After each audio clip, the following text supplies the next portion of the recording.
Welcome back to my channel. ഇന്ന് structuralism ആണ് നമ്മൾ ഡീൽ ചെയ്യാൻ പോകുന്ന ടോപ്പിക്.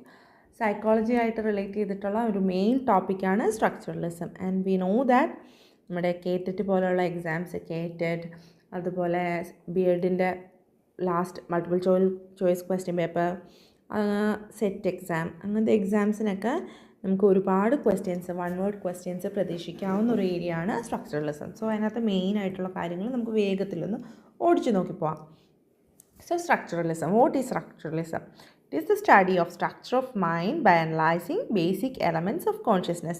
അപ്പോൾ നമ്മൾ സ്ട്രക്ചറലിസമായിട്ട് ബന്ധപ്പെട്ട് നോക്കേണ്ട രണ്ട് ടേംസ് ആണ് structure of mind and consciousness. കോൺഷ്യസ്നെസ്സുമായിട്ട് റിലേറ്റ് ചെയ്ത് നമ്മുടെ സ്ട്രക്ചർ ഓഫ് മൈൻഡിനെ കുറിച്ച് പഠിക്കുന്നതാണ് എന്ത്, സ്ട്രക്ചറലിസം. ബേസ് ആയിട്ട് ഇത്രയും വേർഡ്സ് നമ്മൾ സ്ട്രക്ചറലിസത്തിൽ ഓർത്തിരിക്കേണ്ടതാണ്.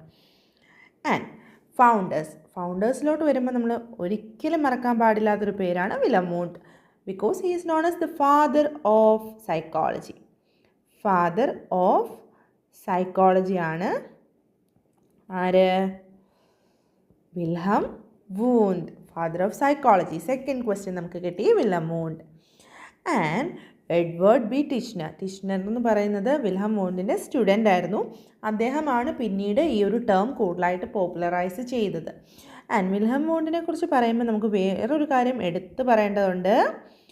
1879 ഫസ്റ്റ് ലാബറട്ടറി, സൈക്കോളജിയുടെ ഫസ്റ്റ് ലാബറട്ടറി 1879 ജർമ്മനിയിലെ ലീപ്സിഗ് എന്ന് പറയുന്ന സ്ഥലത്ത്, LEIPZIG, ലീപ്സിഗ് എന്ന് പറയുന്ന സ്ഥലത്താണ് ഫസ്റ്റ് ലാബറട്ടറി വന്നത്. സോ നമുക്ക് അടുത്ത പോയിന്റ് കിട്ടി, വില്യം വൂണ്ടിൻ്റെ first laboratory in 1879. Okay. And അടുത്തൊരു പോയിന്റിലോട്ട് വരുവാണെങ്കിൽ നമ്മൾ ഓർത്തിരിക്കേണ്ടതാണ്, it is the mental break down of mental processes, thoughts, sensations and feelings into basic components. ഇതിനകത്ത് നടക്കുന്ന മെയിനായിട്ടുള്ള കാര്യം ഈ ടേംസ് ഒക്കെ ഓർത്തിരിക്കുക. തോട്ട്സ്, സെൻസേഷൻ, ഫീലിങ്സ് ഒക്കെ. അതായത് ഇതിനകത്ത് നമുക്ക് ശരിക്കും എന്താ സംഭവിക്കുന്നത്, നമ്മുടെ ബേസിക് സ്ട്രക്ചർ, മൈൻഡിൻ്റെ ഒരു ബേസിക് സ്ട്രക്ചറിനെ മനസ്സിലാക്കുന്നു. എന്നിട്ട് അതിനെ മനസ്സിലാക്കിയ ശേഷം ആ ഒരു ബേസിക് എലമെൻസിന് കോൺഷ്യസ് എക്സ്പീരിയൻസസുമായിട്ട് റിലേറ്റ് ചെയ്ത് നോക്കുക. അതായത് ഈ സെൻസേഷനും ഫീലിങ്സും ഇമേജസും ഒക്കെ ആയിട്ട് അതിനെ കണക്ട് ചെയ്തിട്ട് അതിനകത്തോട്ട് അവർ അടുത്തൊരു മെത്തേഡ് എടുക്കുക. ആ മെത്തേഡിൻ്റെ പേരാണ് ഇൻട്രോസ്പെക്ഷൻ. അതായത് ലുക്കിംഗ് ഇൻവേർഡ്, നമ്മൾ ഉള്ളിലോട്ട് തന്നെ നോക്കുക എന്നുള്ളൊരർത്ഥം. അതായത് ഇപ്പോൾ ഒരു എക്സാമ്പിൾ എടുത്തു കഴിഞ്ഞാൽ, if you look at an apple, നമ്മളൊരു ആപ്പിളിനെ എടുത്തു കഴിഞ്ഞാൽ ഒരു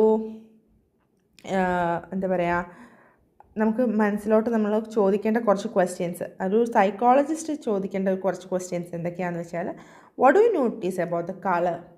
ആ ഒരു ആപ്പിൾ കാണുമ്പോൾ നിങ്ങൾക്ക് അതിൻ്റെ കളർ കാണുമ്പോൾ എന്താ തോന്നിയത്, എന്താണ് അതിൻ്റെ കളറ്?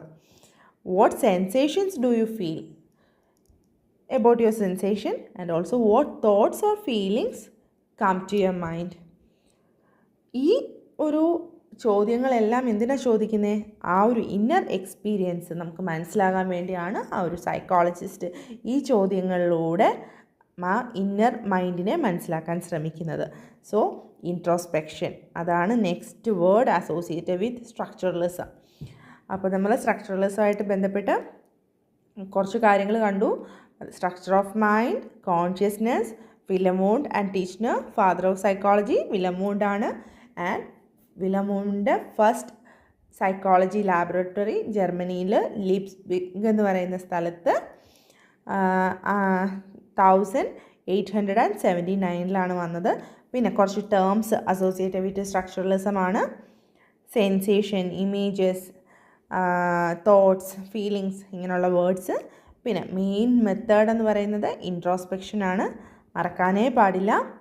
ആൻഡ് ഓൾസോ സ്ട്രക്ചറലിസം എന്ന് പറയുന്നത് എന്താണ്? വാട്ട് ഈസ് ദ മൈൻഡ് എന്നുള്ളതാണ്. ബേസായിട്ട് സിമ്പിളായിട്ട് നമുക്ക് പറയാം, വാട്ട് ഈസ് ദ മൈൻഡ് എന്നുള്ളതാണ് സ്ട്രക്ചറലിസം കാണാൻ ശ്രമിക്കുന്നത്.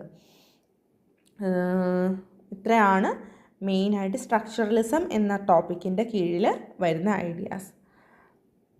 Okay, thank you.